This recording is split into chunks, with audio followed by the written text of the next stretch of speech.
In this video, I'm going to talk about the money supply, which is an important topic because, quite simply, the availability of credit um, is what makes an economy an economy.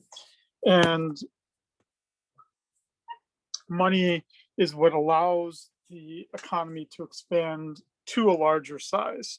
And controlling that money supply prevents problems from emerging from there either being too little money out there or too much money out there. If there's too little money out there, it limits the growth of the economy. If there's too much money out there, you get inflation. So let's talk first about what we mean by money itself and start with a discussion of what the monetary base is.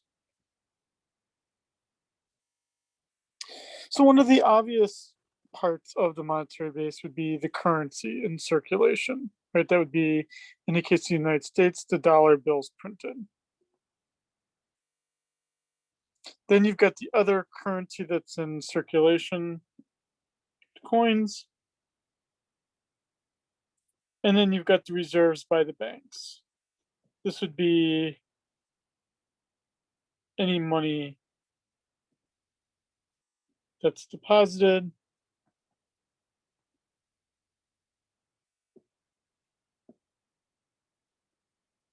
but that's not lent out. And this discussion, this description of the monetary base, this is one of the most narrow measurements of money supply. It's basically the money as measured that is most liquid, meaning it's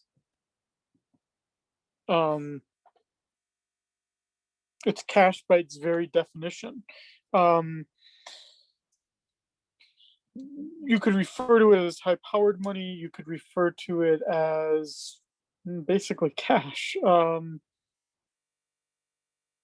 So basically, we have the monetary base is equal to currency plus what's in reserves. Now, the Federal Reserve controls the money supply, and it can change then the size of that monetary base. An obvious way it can do it is by changing the R. And it can do that because it can change what the reserve requirements are. Now, it turns out that when this book was written, that was much more important. Banks today have much more in excess reserves, as we saw in a previous lecture. So, with that said, changing the reserve requirements is probably not likely to cause very much change, if any, in the monetary base. Now, something that will cause many more changes in the monetary base are the open market operations. Again, that would be the buying and selling of existing government debt. When it buys, the cash levels would increase. When it sells, the cash levels would decrease, right? Because if it buys it with new cash and it puts the cash out there to the person it's buying it from. If it's selling government debt, it's going to take the cash from the person buying it and it's going to destroy that cash. Third one, and again, not as important, just like the first one, that would be operating the discount window. Those are loans made by the Fed to banks. That's not used that much, so banks are reluctant, highly reluctant to use the discount window. So because of that, we probably wouldn't see anything going on here.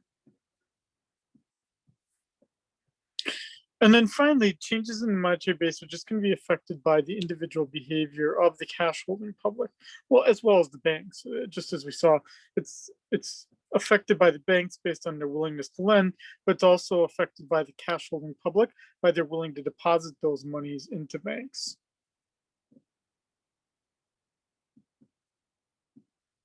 Now, what about the non-bank public? How can it change things?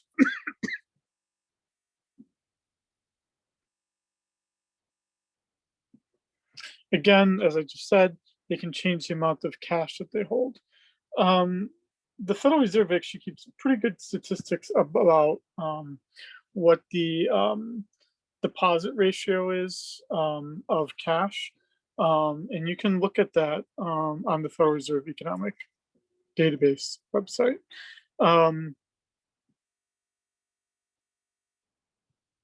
Now, the US Treasury also can affect the monetary base, primarily because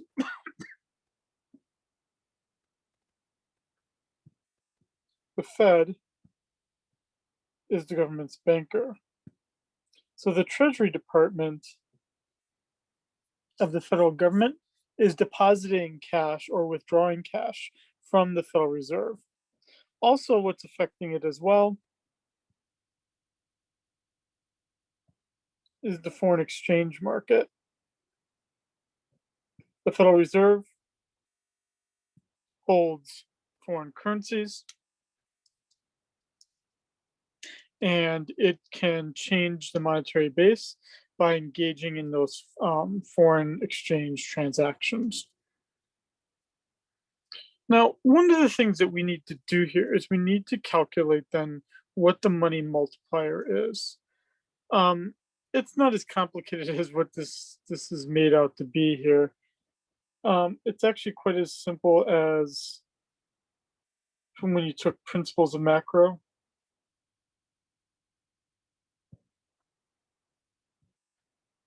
And that would be simply 1 over the required reserve ratio. For most banks today, this required reserve ratio is about 6%.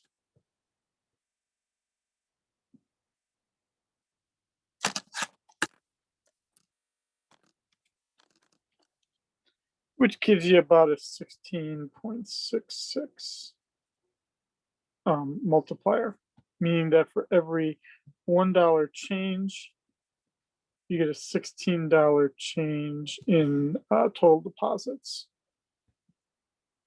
That $15 comes from the act of banks lending out their money. Now, to get that maximum required reserve ratio of this multiplier, we generally had assumed in the principles class that this excess reserve ratio was going to be 0. We know, in fact, that it's not. So in reality is that it's going to be less than 16.66 to the extent that there is some excess reserves being held.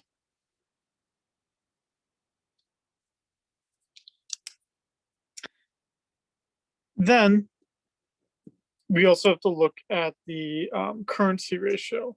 That's our ratio of currencies to deposits. How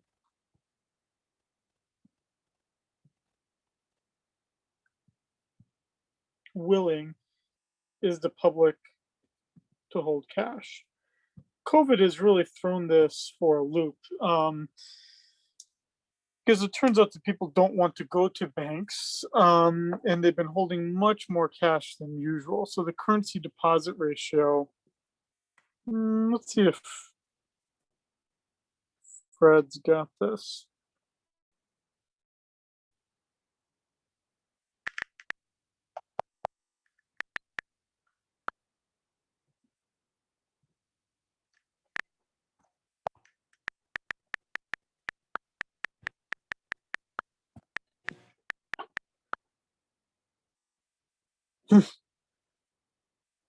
Well, there was a series run that would give you the information up to 1958.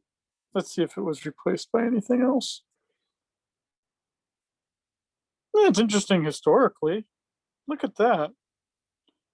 Right at the Great Depression, we know that the Oh, that's why. Yeah, we went off the gold standard, right?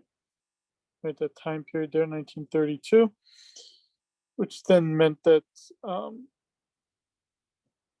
people trusted banks less. Interesting. Well, I wish we had more data. Let's see. Has it been replaced by anyone?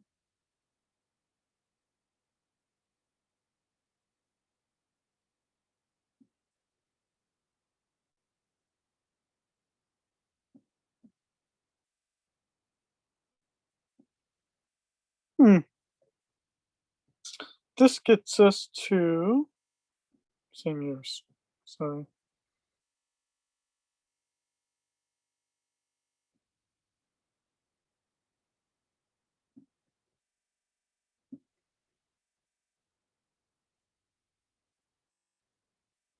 Anyway, um, it's interesting for me. Probably not as interesting for you. Anyway, the currency to deposit ratio is basically going to reflect how much do people trust the banks, but also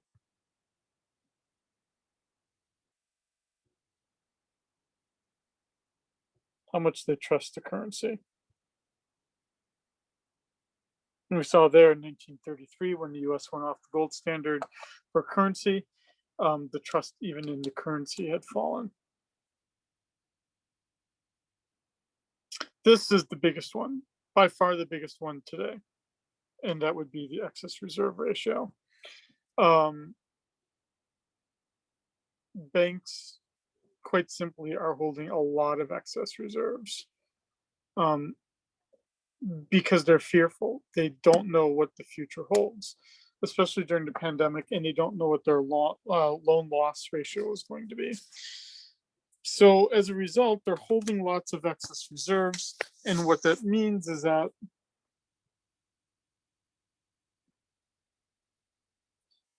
as they hold more excess reserves, the money multiplier falls.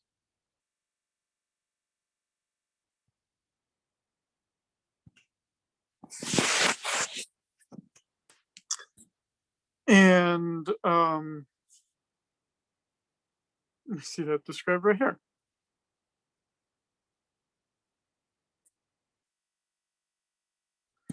This is a pointless slide, quite honestly. I didn't make this slide, these slides. Obviously, I it's pointless to read this. Um, the required reserve ratio is not guiding any monetary policy in the United States at all.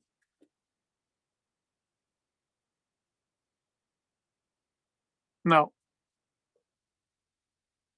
the most interesting thing that's been happening over the past 10 years has been QE, or quantitative easing.